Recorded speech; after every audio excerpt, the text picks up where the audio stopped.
Beach FM, locals talking to locals. Beach FM, great to welcome back to the radio Mayor of the Horowhenua, Bernie Wanden. A very good morning to you, Bernie.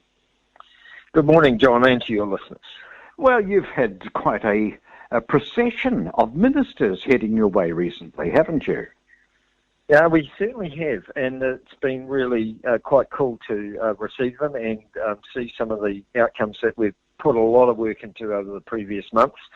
Look, it got kicked off with Minister Shane Jones here as part of the Provincial Development Fund. We were granted $3.86 million for the first phase of the Foxton Futures project, which is around the regeneration of the river beds. Well, not the bed itself, but certainly the banks and the planting and the boardwalks and upgrading a lot of that space around into Horowhenua, which will be, fantastic for the future of Foxton. And look, we acknowledge that it's only a small amount of what we asked for, but it is getting the project up and going, and hopefully we'll be able to show government and the PDF that we'll be able to manage that money and make it work properly. And do you see that as leading to any kind of employment benefits?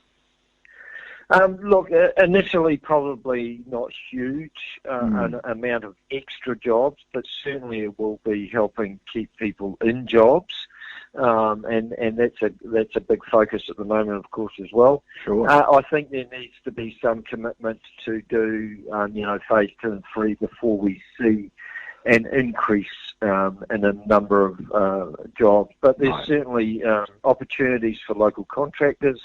There's certainly, opportunities for existing jobs to be retained. And that's the reason I asked the question, because my impression was that the PGF was largely to try and generate jobs.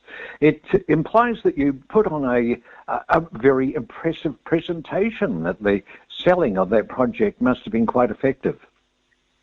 Look, I full credit to all those that were involved in that, and that is both staff here at council, but also the local community groups in Foxton, and you have to acknowledge the work that they've done, led by Robin Harpy and others. They've put a fantastic amount of work into making this. And look, as we all know, it's not that easy to be able to just have government departments grant you funding for these projects. There is a heck of a lot of work and justification needed for them to do it. So, and it doesn't happen overnight. It takes a long time for it to generate that sort of acceptance. And I suppose this funding is recognition of that, and hopefully we will get, good outcomes from it, and they'll be confident that we can, get into phase 2 and 3 in the future shortly. And you'd be looking to central government for phase 2 and 3, would you? Definitely. I mean, long term, obviously, the aim is to reopen the loop and get the water flow right through the river, and that will have a huge impact on the surrounding environment of that river and to Foxton itself. Look, the investment that we've made in Foxton over the last few years with the Main Street and Horowhenua, this is just another step along the way of showing the potential of what Foxton has. And, the reality is in about less than 10 years' time, Foxton will be pretty much the first town off the expressway. So, it's got some real opportunities there. No doubt about that. As I understand it, the river loop was closed originally for flood control purposes. So therefore the question is, if we open up the loop, do we open ourselves up for further peril in terms of flooding? I don't think that would be the outcome these days. Interestingly enough, I believe that when the loop was closed, a little while later they did have major flooding. So I think there has been the odd flooding over the years, especially of some of the land downriver. But I think if they do it properly, it would not cause any of those issues that they think there might be, no. One would hope not. One would. Yeah. You also had Minister Parker with you as well, didn't you? We did. So through Horizons, there had been an application again for some infrastructure money for a wetland to be created near the Arafota stream, or drain as we call it, and which feeds into the lake. And so there has been a funding granted of $11.2 million to create a wetland in that Arafota land, which is just south of Hokio Beach and of the lake, which would mitigate a lot of the runoff, sediment runoff, and some of the nitrogen levels that seep into the lake, and hopefully be the first project that will start, getting that lake repaired properly. Indeed, and that's a significant amount of coin for that particular project. Now, that is not related to the consent you've recently received to use the pot to treat some of your sewage.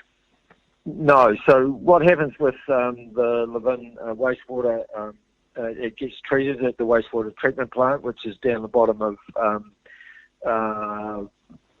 Hokio Beach Road there, down towards the meat works and things like that. We have the wastewater treatment plant there.